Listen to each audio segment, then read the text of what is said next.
Bapa, kami bersyukur pagi hari ini untuk berkat, anugerah, dan kasih setia-Mu. Kami akan terus berjalan di dalam seluruh agenda-Mu oleh karena pertolongan Roh Kudus dan firman-Mu. Dalam nama Tuhan Yesus, amin. Warisan apa yang akan kita tinggalkan? 2 Pasal 1 Tawarikh 2 dan 3 berisi nama-nama keturunan Yehuda dan Daud. Membaca sekilas membosankan karena banyak nama asing. Tapi sebenarnya pesan apa yang Tuhan ingin sampaikan di 2 pasal ini?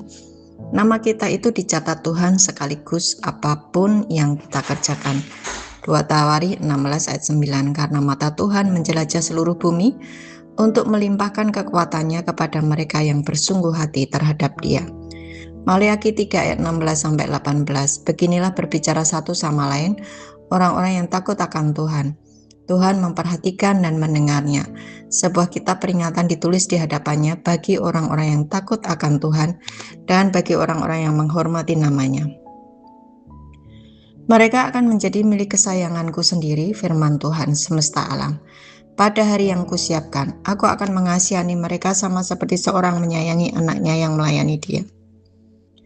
Maka kamu akan melihat kembali perbedaan antara orang benar dan orang fasik, antara orang yang beribadah kepada Allah dan orang yang tidak beribadah kepadanya.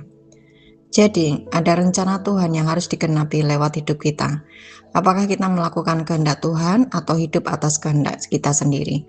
Warisannya akan kita tinggalkan kepada generasi anak-anak kita dan cucu-cucu kita. Kesetiaan kita kepada Tuhan menjadi warisan teladan hidup buat generasi di bawah kita. Tapi kecerobohan hidup yang melakukan pembiaran dosa bisa berakibat merusak generasi berikutnya. Nama kita juga ditulis Tuhan dan apa yang kita lakukan ada di dalam kitabnya. Mazmur 139 ayat 16, matamu melihat selagi aku bakal anak, dan dalam kitabmu semuanya tertulis hari-hari yang dibentuk sebelum ada satupun daripadanya. Integritas kita akan kita tinggalkan sebagai warisan kita kepada generasi berikutnya. Pembiaran dosa merusak keturunan selanjutnya. Bapa, kami bersyukur buat Roh Kudus yang terus mengingatkan dan menginsyafkan kami akan segala dosa dan pelanggaran kami, dan mengingatkan kami terus untuk apa yang harus kami kerjakan lewat kebenaran firman-Mu.